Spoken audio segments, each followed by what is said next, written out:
The exploration vessel Harmony's Edge had been having what Captain Vex would later describe in his official report as a perfectly routine day of galactic cultural exchange, right up until the moment it wasn't. Which is to say, right up until the moment it became a screaming metal death trap hurtling toward the surface of planet designation XK799, also known to the locals as that rock nobody wants to visit. Captain Vex, a 7-foot-tall purple being with more military decorations than actual military experience, was the kind of leader who believed that proper protocol could solve any problem, including imminent fiery death. As the ship's hull began to glow cherry red from atmospheric entry, he was frantically consulting his emergency procedures manual, muttering things like, Section 4.7 clearly states that during uncontrolled descent, all personnel should remain calm and follow standard evacuation protocols. Navigator Quilp, meanwhile, was doing what Navigator Quilp always did in stressful situations, which was calculating exactly how doomed they all were. His 4 eyes were spinning independently as he processed trajectory data, atmospheric density readings, and impact probabilities. "Captain," he announced in his high-pitched, perpetually anxious voice, "I'm showing a 97.4% chance of what the humans call becoming a smoking crater." Engineer Blix, hunched over her console with the permanent scowl of someone who'd seen too many things break at the worst possible moments, just snorted. "Only 97.44? You're being optimistic, Quilp. I give us maybe 30 seconds before the anti-grav generators give out completely, and then we're not landing, we're making a new geological feature."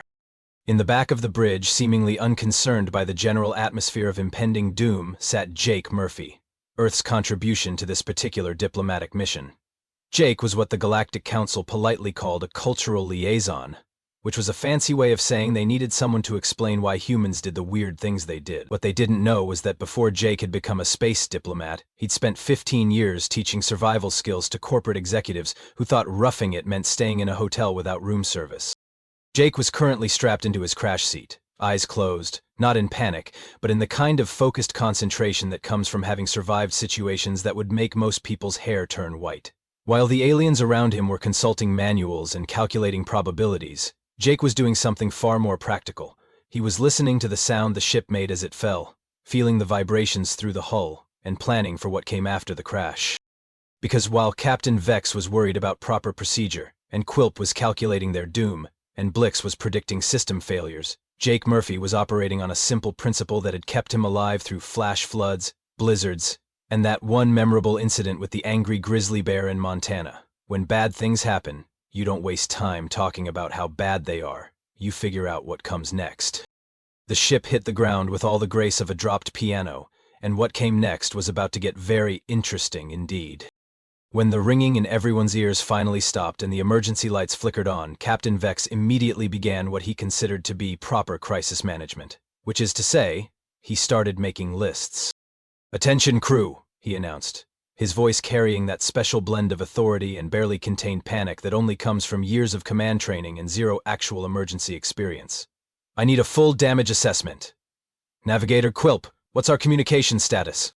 Quilp's 4 eyes were already darting between his instruments, 3 of which were sparking ominously.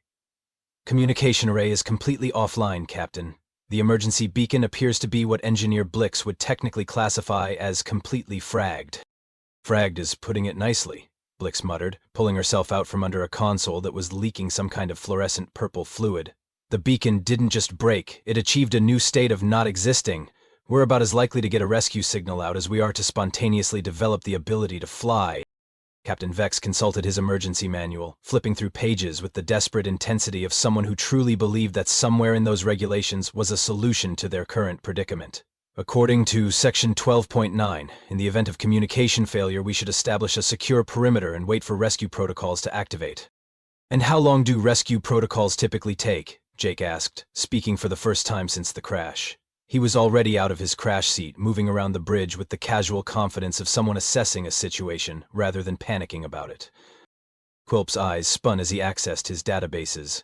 Standard rescue response time for a ship this far out is typically 14 to 21 standard days, assuming our flight plan was properly filed and our last check-in was received. "It wasn't," Blix said cheerfully. "I've been trying to tell you people for the last 3 days that our long-range communications have been on the fritz. Our last successful check-in was 6 days ago." The silence that followed this announcement was the kind of silence that occurs when several highly intelligent beings simultaneously realize they're in significantly more trouble than they'd previously calculated. "So," Jake said, his tone conversational, "we're looking at potentially a month before anyone even starts looking for us." "A month?" Captain Vex repeated, his voice climbing toward what could generously be called hysteria. "A month on a completely uninhabited planet with no shelter, no tools, no light source beyond emergency power, and according to the initial scans, weather patterns that include frequent electrical storms and temperature fluctuations that could freeze or cook us, depending on the time of day." Quilp was frantically running calculations. "Taking into account our current food supplies, water recycling capacity, and the fact that our environmental systems are operating at approximately 12% efficiency, I'm calculating a survival probability of roughly 0.03%. "That's being generous," Blix added helpfully. "I give us maybe 72 hours before something critical fails completely. The hull breach in Section C is already letting in atmospheric moisture, and I can hear at least 3 different systems making noises that, in my professional opinion, translate to 'Goodbye, cruel universe.'" Captain Vex was now flipping through his manual with the kind of frantic energy usually reserved for people trying to defuse bombs. "There has to be a protocol for this. There has to be a procedure." While the 3 aliens spiraled deeper into their catalog of doom, Jake had wandered over to one of the partially shattered viewports and was looking outside with the kind of focused attention that most people reserve for interesting puzzles. The landscape beyond was definitely what you'd call hostile, rocky, windswept, with the kind of scrubby vegetation that suggests a planet that's given up on trying to be hospitable. But Jake wasn't looking at the landscape with the eyes of someone cataloging problems. He was looking at it with the eyes of someone cataloging solutions. "You know what?" Jake said, turning back to the increasingly frantic aliens. "I think I'm going to step outside and make some improvements." The 3 aliens stared at Jake with the kind of expression typically reserved for watching someone announce their intention to juggle live grenades. "Improvements?" Captain Vex repeated, his voice reaching a pitch that suggested his vocal cords were considering filing a formal complaint. "Cultural liaison Murphy, I must insist that you follow proper emergency protocols. Section 15 clearly states that in survival situations, all personnel must remain within the secured perimeter until rescue operations commence." Jake was already heading toward what remained of the ship's exit hatch, pausing only to grab a few pieces of twisted metal from the crash debris. "Yeah, about that secured perimeter thing, Captain. I hate to break it to you, but our secured perimeter is currently leaking atmosphere, structural integrity, and what I'm pretty sure is hydraulic fluid. Plus, it's going to be dark in about 3 hours, and I'd rather not spend the night in a metal box that's slowly falling apart." "But the manual clearly states," Vex began. "The manual," Jake interrupted with the kind of patience usually reserved for explaining basic concepts to small children, "was written by people who assumed we'd have working communications environmental systems, and probably a nice comfortable rescue ship showing up, within a reasonable time frame, none of which, if you haven't noticed, currently applies to our situation." He stepped outside, and the aliens watched through the cracked viewport as Jake began walking around their crash site with the casual confidence of someone taking a stroll through a park rather than surveying a hostile alien landscape. He stopped in front of what appeared to be an enormous dead tree, easily 30 feet tall and probably 8 feet in diameter. The tree had clearly been dead for some time, its bark weathered gray, and its branches long since fallen away. "What is he doing?" Quilp asked, his 4 eyes tracking Jake's movements with the kind of fascination usually reserved for watching traffic accidents. "I believe," Captain Vex said slowly, consulting his manual, "that he's engaging in what humans call reconnaissance, though I must say, the manual recommends a much more systematic approach to environmental assessment." Jake had now begun walking around the dead tree, occasionally stopping to knock on its trunk with his knuckles and press his ear against the bark. To the aliens watching from inside the ship, it looked like he was having a conversation with a piece of dead wood. Is he talking to that tree?" Blix asked. "Humans have been known to engage in what they call thinking out loud," Captain Vex explained, though he sounded less than confident about this assessment. "It's considered a primitive but sometimes effective problem-solving technique." Jake had now disappeared around the far side of the tree, and they could hear what sounded like metal scraping against wood. When he reappeared, he was carrying one of the pieces of debris he'd taken from the ship, which he'd apparently sharpened into a crude but functional-looking blade. "Oh no," Quilp said, his voice rising with alarm. "He's making tools. That's not in any of the emergency protocols. Tools are supposed to be requisitioned through proper channels after a full safety assessment. He's making tools out of our crash debris, Blix corrected. Which I have to admit is actually pretty clever. I mean, we're not using that hull plating for anything important anymore, like keeping the vacuum of space out. Jake had now begun what could only be described as attacking the dead tree with systematic precision. He wasn't just randomly hacking away at it. He was carefully removing sections of bark and deadwood, working his way around the trunk in a spiral pattern that suggested he had some kind of plan. What exactly does he think he's accomplishing? Captain Vex demanded, though his tone suggested he was asking the question more out of genuine curiosity than military authority. As if in answer to his question, Jake paused in his work and called back toward the ship. I'm hollowing this out. We're going to need somewhere to sleep that doesn't involve hoping the hull doesn't collapse on us in the middle of the night. The three aliens exchanged glances that conveyed several different types of disbelief. He's going to hollow out a tree, Quilp said slowly. A tree that's approximately 30 feet tall and 8 feet in diameter, with a piece of sharpened metal, in 3 hours before dark. Possible, Captain Vex declared. The manual clearly states that shelter construction requires proper planning, appropriate materials, and a full engineering assessment. Actually, Blix said, watching Jake work with what might have been admiration, if that tree is as dead as it looks, and if he's got any idea what he's doing, he might actually be able to pull this off. Dead wood that's been seasoning for a while is a lot easier to work with than you'd think. Jake had now carved what appeared to be a doorway-sized opening in the side of the tree, and was systematically removing chunks of rotted wood from the interior. The pile of debris beside him was growing with impressive speed. This is highly irregular, Captain Vex muttered, but he was no longer consulting his manual. He was watching Jake work with the kind of fascination that comes from seeing someone do something that should be impossible, but clearly isn't. Over the next 4 hours, Jake Murphy proceeded to completely redefine what the aliens thought they knew about the word impossible. It started with the tree hollowing, which Jake approached with the methodical precision of someone who'd clearly done this sort of thing before. He didn't just hack away randomly at the interior. He worked in careful sections, removing the rotted heartwood in manageable chunks, while leaving the structurally sound outer wood intact. By the time the alien's sun was setting, he'd carved out a space roughly 12 feet tall and 6 feet in diameter. Essentially a wooden room with thick insulating walls. How was he doing that so quickly? Quilp asked, his 4 eyes practically glued to the viewport. I've run the calculations 17 times, and there's no way one human with improvised tools should be able to remove that much material in such a short time frame. He's not just removing it, Blix observed, her engineer's eye catching details the others missed. Look at how he's working. He's following the grain of the wood, using the natural weakness points where the rot has already started the work for him. And see how he's carving? He's not fighting the material, he's working with it. Jake had now moved on to what could only be described as interior decorating. If interior decorating involved carving shelves, sleeping platforms, and what appeared to be a ventilation system directly into the living wood, he'd somehow managed to create a spiral staircase that wound up the inside of the tree trunk, leading to a second level that he was currently expanding. There's no way that's structurally sound, Captain Vex declared, though his tone suggested he was trying to convince himself more than anyone else. As if hearing this criticism, Jake paused in his work and called out, "Hey, Captain, want to come test the structural integrity? I could use someone to help me figure out the load-bearing calculations for the upper level."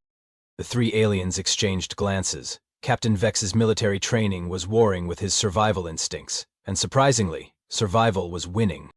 "I suppose," he said slowly, "that a proper assessment of alternative shelter options would be within acceptable protocol parameters." They made their way outside, where Jake was currently installing what appeared to be a primitive but functional door made from woven strips of inner bark and reinforced with pieces of metal from the ship. The door actually swung on hinges he'd carved from the wood itself. "Welcome to the Murphy Hotel," Jake said, with a grin that suggested he was enjoying himself far more than anyone should in a survival situation. Ground floor features include weatherproof walls, natural insulation, and a ventilation system that actually works. Second floor is still under construction, but it's going to have individual sleeping quarters, and what I'm optimistically calling a bathroom. Captain Vex stepped inside the hollowed tree and immediately stopped talking. The interior was warm, dry, and surprisingly spacious. Jake had carved the walls smooth and even installed small alcoves that served as shelves and storage spaces. The spiral staircase was not only structurally sound, but actually comfortable to climb. "This is," Vex began, then stopped, apparently unable to find words in any of the 7 languages he spoke. Impossible, Quilp finished, his statistical mind clearly having difficulty processing what he was seeing. The time requirements alone should have made this project unfeasible for a single individual working with primitive tools. About those primitive tools, Jake said, leading them to what he'd set up as a workshop area. Turns out your ship had some really useful materials once you look at them the right way. He'd created an entire toolkit from crash debris. Hull plating had become cutting implements of various sizes. Twisted support beams had been straightened and sharpened into drilling and carving tools. Even the ship's emergency lighting had been repurposed. He'd somehow rigged up a system that provided illumination throughout the tree's interior. The lights are solar-powered, Jake explained, noticing their stares. I pulled the photovoltaic cells from the ship's emergency systems and set up a collection array on the tree's upper branches. During the day, they charge a battery bank I made from the ship's backup power cells. At night, we have light. It's not fancy, but it works. Blix was examining the electrical work with the kind of professional interest that comes from years of dealing with jury-rigged systems. This is actually pretty sophisticated, she admitted grudgingly. The voltage regulation alone should have required components we don't have. I made a voltage regulator out of the ship's environmental controls, Jake said casually. Had to rewire a few things, but the basic principles are the same whether you're regulating airflow or electrical current. He led them up the spiral staircase to the second level, which was even more impressive than the first. Jake had created 4 individual sleeping chambers, each with its own ventilation, storage space, and even a small window carved through the tree's outer wall. The windows were covered with a translucent material that let in light while keeping out the weather. "What is this covering?" Captain Vex asked, touching the window material. "Emergency hull sealant," Jake replied. "It's designed to be transparent and weatherproof. I just had to figure out how to make it stay in place without the usual mounting hardware." The upper level also featured what Jake had called a bathroom, which turned out to be a surprisingly sophisticated waste management system that used gravity and basic chemistry to break down waste materials safely. It even had running water, which flowed from a collection system Jake had built on the tree's roof. "Running water," Quilp said weakly. "You've created running water from crash debris and a dead tree." "Rain collection system," Jake explained. "The tree's canopy area gives us a pretty good catchment surface. I've got gutters made from hull plating that channel water into a storage tank I built from the ship's emergency water reserves container. Add a little gravity, some basic filtration using charcoal I made from burned wood, and we've got clean water on demand." They climbed to the very top of the tree, where Jake had created what could only be described as a penthouse suite. The top level featured a panoramic view of the surrounding landscape, a communications area where Jake had been working on some kind of signal amplification project, and what appeared to be a kitchen. "A kitchen," Blix said, her voice flat with disbelief. "You built a kitchen, in a tree, on an alien planet, in 4 hours. "Well, it's not exactly a kitchen," Jake said modestly. "More like a food preparation area with climate control. I've got a smokehouse for preserving meat, a root cellar for storing vegetables, assuming we can find any edible plants, and a cooking area that vents properly so we don't smoke ourselves out." He'd even created a hot water system using a combination of solar heating and a heat exchanger made from ship components. The whole setup was not only functional but actually comfortable. "The statistical probability of this level of construction being completed in this time frame," Quilp said, his voice barely above a whisper, "is so low that my calculation systems are registering it as a rounding error." Captain Vex was standing in the middle of Jake's treetop kitchen, slowly turning in a circle as he took in the full scope of what had been accomplished. His emergency manual hung forgotten in his hand.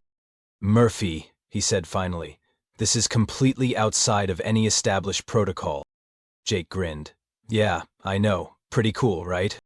And for the first time since the crash, Captain Vex found himself smiling back. 3 days later, the rescue ship Galactic Mercy dropped out of hyperspace with all the fanfare of a military operation designed to recover the tragic remains of a lost crew. Captain Zara Thorne, a seasoned rescue veteran with 18 successful recovery missions under her belt, was expecting to find either survivors huddled in the wreckage of their ship, or, more likely, no survivors at all. What she was not expecting to find was smoke rising from what appeared to be a luxury resort built inside a tree. "Sensor Officer Kent," she called to her navigation specialist.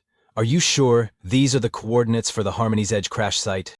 "Confirmed, Captain," Kent replied, his three-eyed gaze fixed on his instruments. "The wreckage signature matches exactly.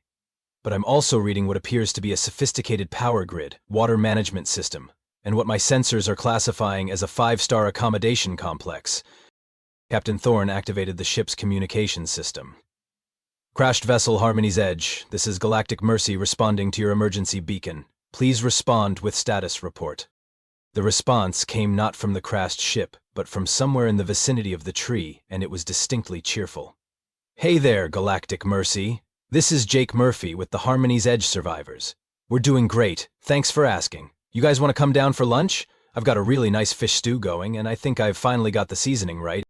Captain Thorne and her crew exchanged glances. In 18 rescue missions, she'd never once been invited to lunch by survivors. Harmony's Edge, please clarify your current status and location. Are you in need of immediate medical attention? Oh, we're fine, came Jake's voice, still impossibly cheerful. We're all up in the tree house. Captain Vex is currently taking a hot shower. Navigator Quilp is reorganizing his databases in the library I built, and Engineer Blix is helping me troubleshoot the communications array I've been working on. Speaking of which, you guys showed up just in time. I think I almost have it figured out. The rescue ship's medical officer, a stern-faced woman named Dr. Kex, leaned over to Captain Thorne. Captain, I'm reading 4 life signs from the area around that tree, and they're all showing optimal health parameters. Heart rates are normal, stress indicators are actually lower than baseline, and I'm detecting no signs of malnutrition or exposure. That's impossible, Captain Thorne said automatically. Survivors of a crash landing should be showing signs of trauma, dehydration, and severe stress after 3 days in a hostile environment. Actually, came a new voice over the communicator, this one with Captain Vex's distinctive pompous tone, though it sounded considerably more relaxed than usual. I'm afraid I'm going to have to update several sections of the standard emergency response manual.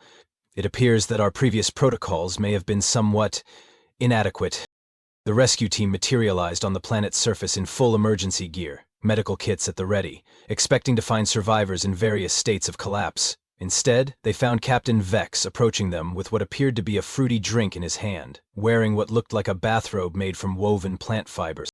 Welcome to what Murphy has been calling Camp Impossible, Vex said, gesturing toward the tree complex with obvious pride. I must say, the accommodations are quite superior to anything outlined in standard emergency protocols. Dr. Kex immediately began scanning the survivors with her medical tricorder. Captain Vex, I need to assess your physical condition. Have you been experiencing any symptoms of exposure, dehydration, or psychological stress? Well, Vex said thoughtfully, I suppose I have been experiencing some stress, but it's more along the lines of having to completely reconsider everything I thought I knew about survival situations.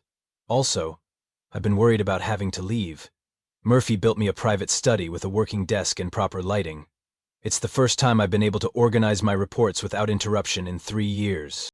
The rescue team followed Captain Vex to the tree, where they encountered a site that would later require significant revisions to the Galactic Rescue Manual. The treehouse was not just functional, it was actually luxurious.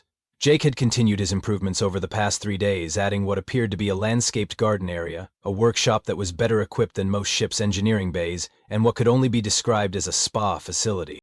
Navigator Quilp met them at the entrance, his 4 eyes bright with an enthusiasm that none of his previous crewmates had ever seen. Oh, you have to see the library, he said, practically bouncing with excitement. Murphy helped me organize all my databases into physical filing systems using this amazing organizational method he calls review alphabetical order.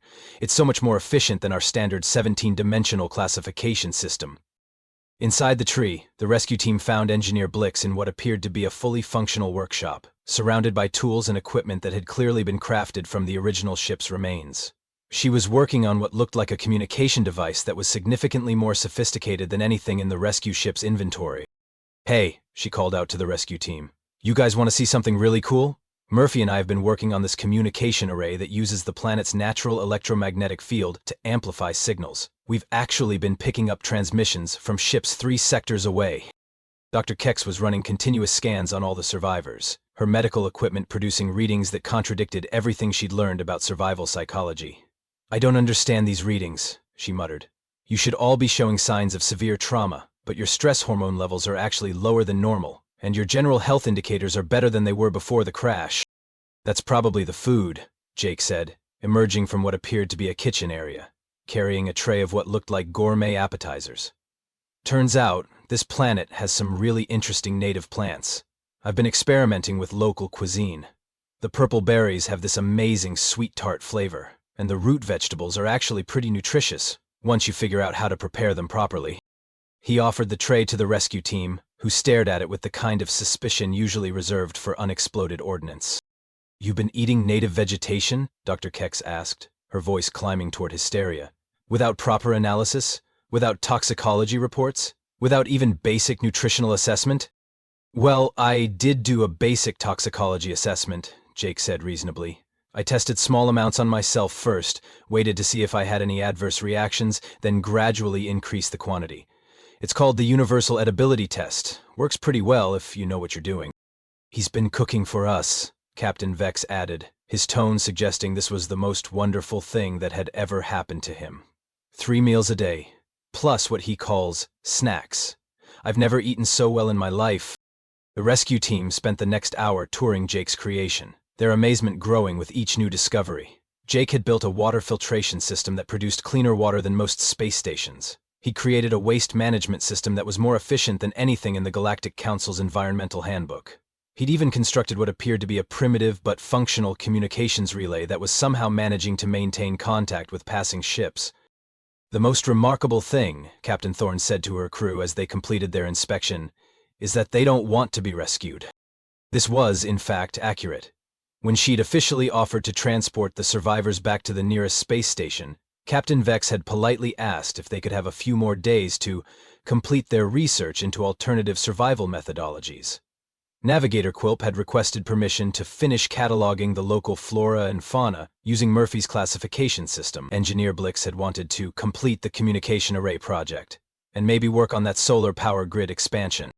"Actually," Jake had said when Captain Thorne asked him directly, "this has been some of the most fun I've had in years. It's like summer camp, but with better food and more interesting engineering challenges."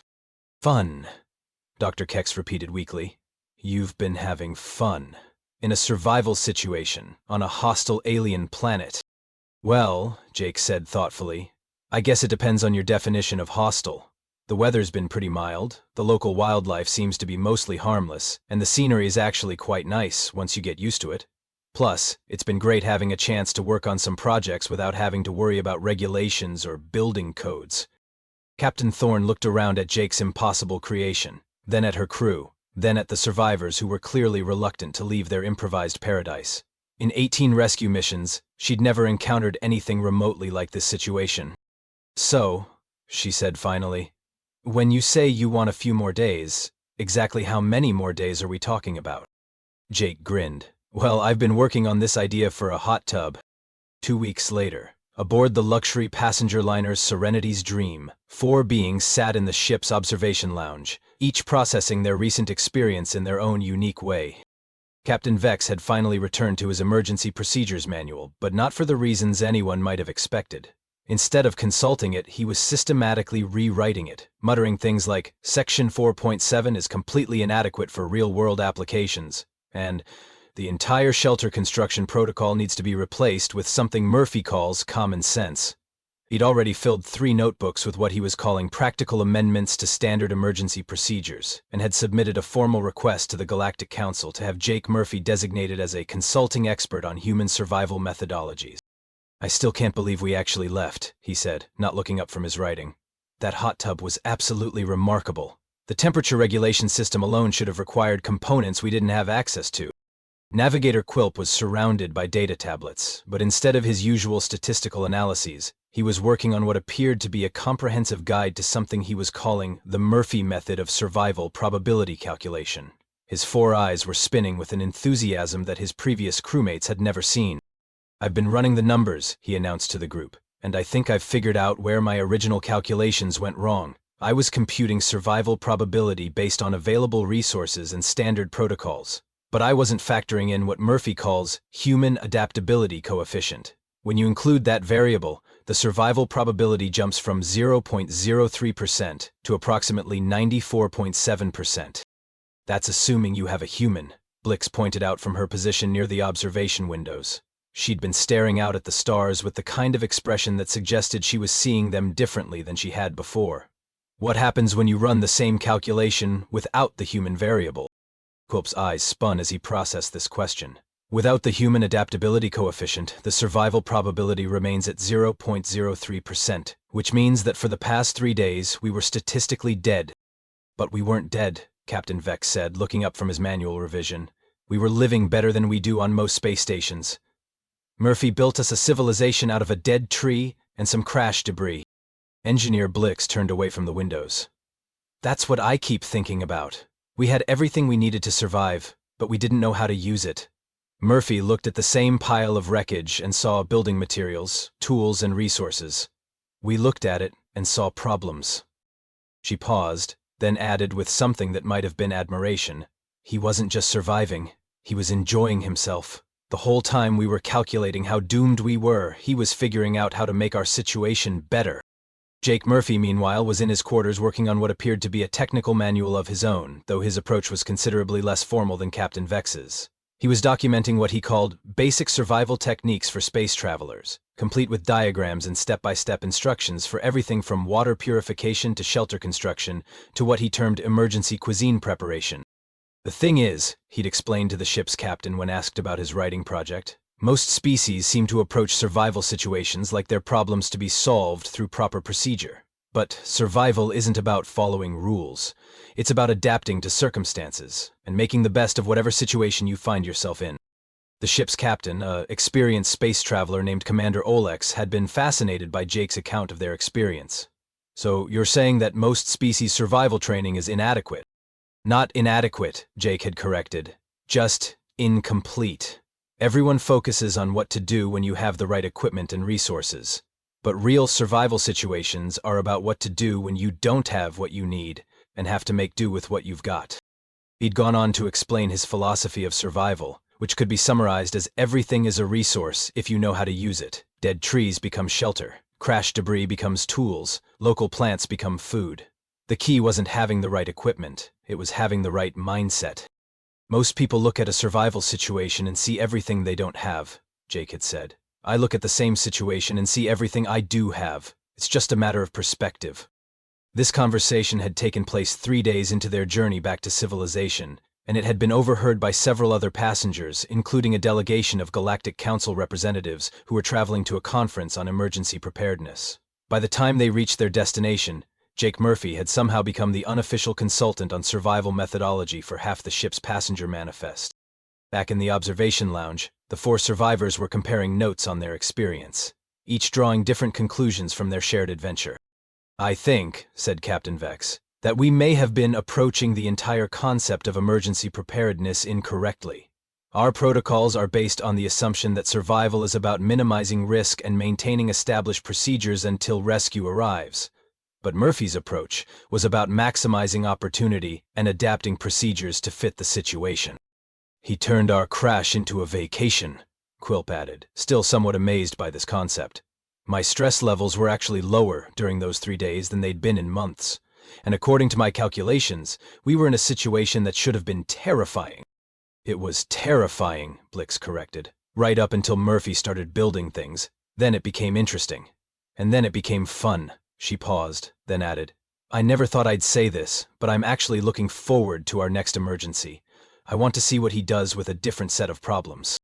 They sat in comfortable silence for a while, each lost in their own thoughts about their experience. Finally, Captain Vex spoke up. You know what the most remarkable thing was? Murphy never acted like what he was doing was extraordinary. To him, it was just normal problem solving. He saw challenges where we saw catastrophes, and he saw solutions where we saw impossibilities. That's what makes it human, I think, Quilp said thoughtfully. Other species, we accept our limitations and work within them. Humans seem to view limitations as suggestions. Speaking of which, Blix said, did anyone else notice that Murphy never actually finished that hot tub? He got the basic structure built and the heating system working, but he said he was still working on what he called the finishing touches. What kind of finishing touches? Captain Vex asked. He was trying to figure out how to add what he called jets for water circulation, said it wouldn't be a proper hot tub without them. They all considered this for a moment. So, Quilp said finally, we're talking about a human who crash-landed on a hostile planet, built a luxury resort in a tree, and was disappointed that his improvised spa facility didn't have all the amenities he wanted. That's about the size of it, Blix confirmed. Captain Vex closed his manual and looked out at the stars. I'm definitely going to need to write a whole new section on human survival methodologies. Possibly a whole new manual. Just remember, came Jake's voice from the doorway, where he'd appeared with a tray of what appeared to be exotic-looking snacks. The most important rule of survival is that there are no rules, just principles and the willingness to adapt them to whatever situation you find yourself in. He set the tray down and grinned at his former crewmates. Also, always be prepared to build a hot tub. You never know when you might need one. And with that piece of wisdom, Jake Murphy wandered off to help the ship's engineer with what he'd described as an interesting problem with the waste recycling system, leaving 3 aliens to contemplate the fact that they'd been rescued from the best vacation they'd ever had by a human who considered building a civilization out of nothing to be a fun weekend project. The universe, they were beginning to realize, was a much more interesting place when you had humans in it.